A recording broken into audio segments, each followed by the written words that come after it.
I needed to understand that we were in the business of running out of books. That actually that's what we needed to be doing all the time. That actually selling out of books was the best thing that could ever happen to us because we could always order more. But when you have too many that you can't sell, you're in a really tough situation, and all the market dynamics are in your favor, all the brand dynamics, even the revenue dynamics when you run out of books are actually great. Like being able to go, sold out, on back order, pre-order, like all those things create tons of momentum. I've never heard of anybody going, well, we would have sold 10 times as much if we had, the 10x inventory, but we missed that window. It actually never happens. That happens like Apple maybe with the iPhone. It is not going to happen to your publishing business. Hi, I'm Joe Beal, the founder and CEO of Microcosm Publishing. I'm also the author of A People's Guide to Publishing, which distills what I've learned from selling millions of books over the past 28 years. I'm Ellie Blue, the Vice President of Microcosm. We started this podcast to share what we've learned with newer publishers, so you can learn from our mistakes. Or maybe you just want to learn about the publishing industry. Let's have fun. This week, we will have fun with a special guest on the pod, Jelani Memory of Kids Co. And we are going to answer a reader question, which we have had quite a few of recently. Thanks, readers. And this week, their inquiry involves what to do with excess inventory. That is a fun topic. It's holding the floor down. It's doing a great job of keeping the warehouse from moving. But what do you recommend? I think it's a terrible, terrible idea to destroy books. Yes. Yes. And so, look, the last resort is to donate those books to places that will be overjoyed to receive those books. If you can get them to pay for freight or for shipping, great, and very often they will. Of course, you'll be out that sort of sunk cost, but that is what it is. And if you've got excess inventory, if you were in a pulpit, that was going to happen anyway. So better they go to a good place and you sort of treat them almost like marketing to promote as opposed to, product. Look, there's no shame in doing discount retailers or trying to sell them for either at cost or cost plus. I've been there, I've done that. You try and find a home for that thing, but the one thing that can't happen is it can't sit in the warehouse for years or in your garage, like getting moldy. Like it just can't happen. Like print a reasonable amount, sell through those, give a high five to your author to go, you sold out. Like we're on our second printing, right? Mm-hmm. And you'll be high fiving your employees because you'll actually have employees, right? Instead of going, sorry, we spent all of our salary money on books. Yeah. So, give those books away, do a fire sale on them, and then, get those MOQs down and print as little as possible, or get it at a reasonable rate, or stack those pre-orders in advance so that you're always in the business of running out of books. I love that. Yeah. I love that so much. Always run out of books. I joke that we live in an industry where it's like too much inventory or not enough inventory, and there is no such thing as just the right amount of inventory. Well, I mean, it seems like a lot of publishers, not to get controversial, are dealing with this issue by using print on demand and only printing exactly what they need. What do you all think of that? It's expensive. Yeah. Worthwhile.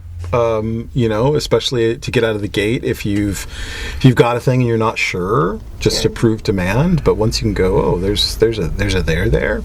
It's a way to keep something in print if you were going to take it out of print and just do a solid to the author, go print on demand.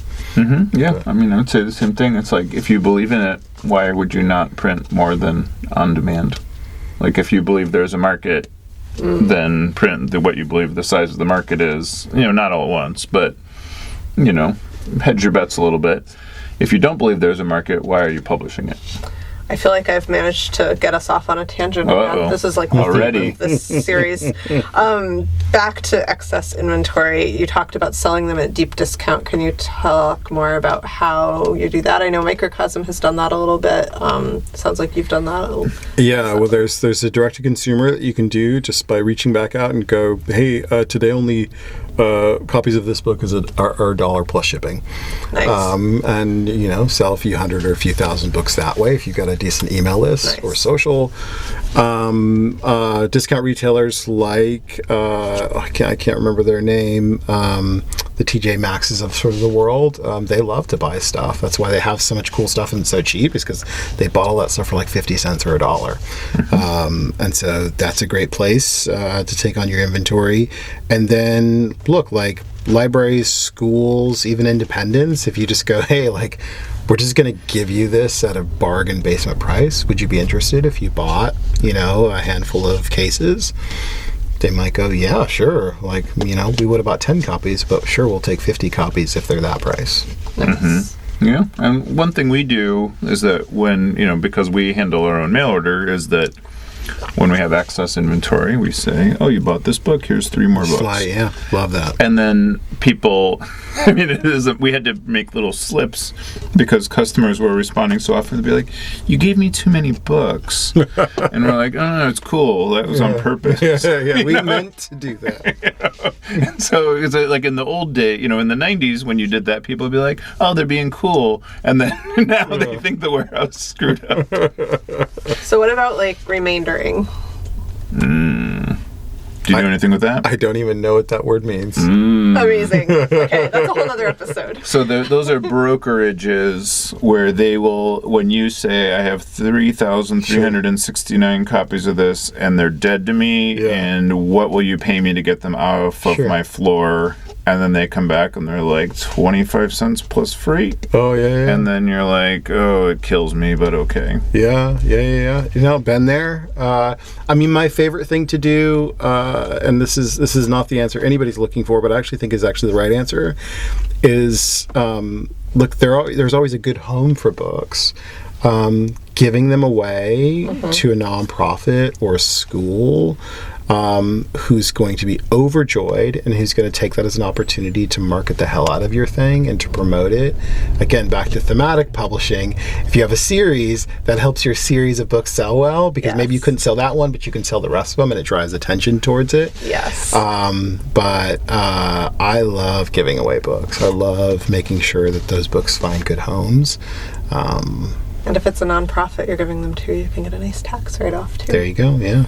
Yeah, and we've found, that doing that, we have like people that do clean needle exchange, and they take 500 of our books and they like include them in their programs, and we get incredible fan mail from people that picked up the books through that, and then shelters and things like that too. It's like you think when you're doing it in the moment, you're like, oh, this is gonna like make space and get rid of dead inventory.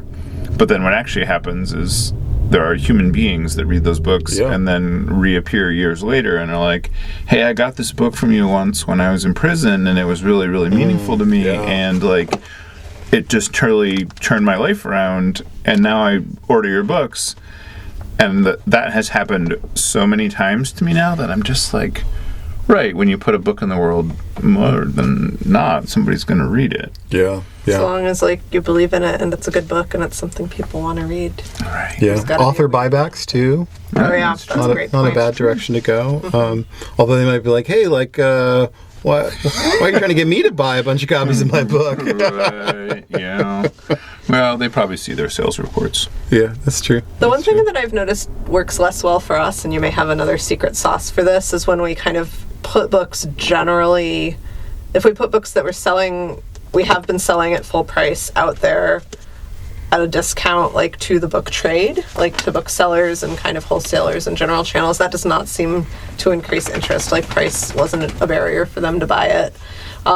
They tend to buy it just as infrequently as when it was full price, and sometimes when we put it back to full price, they buy it more. Yeah. Like it does communicate value in a way, so I do have that caution to add. Yeah. But like if you are trying to make a deal with a specific customer, I think, then it can be like really effective. I had a book, it's a book about pizza, and there's a customer in the Netherlands that they were like, hey, we're going to do this pizza promotion. We have 350 customers. Like, what can you do for 350 books? And I was like, how about this Overstock book? I was like, I could sell them to you for whatever you want. Yeah. And it was like, and they were like, really? And it's like a deal for everybody. Everybody wins. Thanks for joining us once again. Please send your questions to podcast@microcosmpublishing.com so we can answer them on future episodes. And please give us 5 stars on iTunes and everywhere else that podcasts are reviewed. You can find us on the internet at microcosm.pub. On Twitter at Microcosm. On Facebook at Microcosm Publishing. On Instagram at Microcosm_pub. And here in Portland, Oregon on North Williams Avenue. Thank you so much. Have a wonderful week.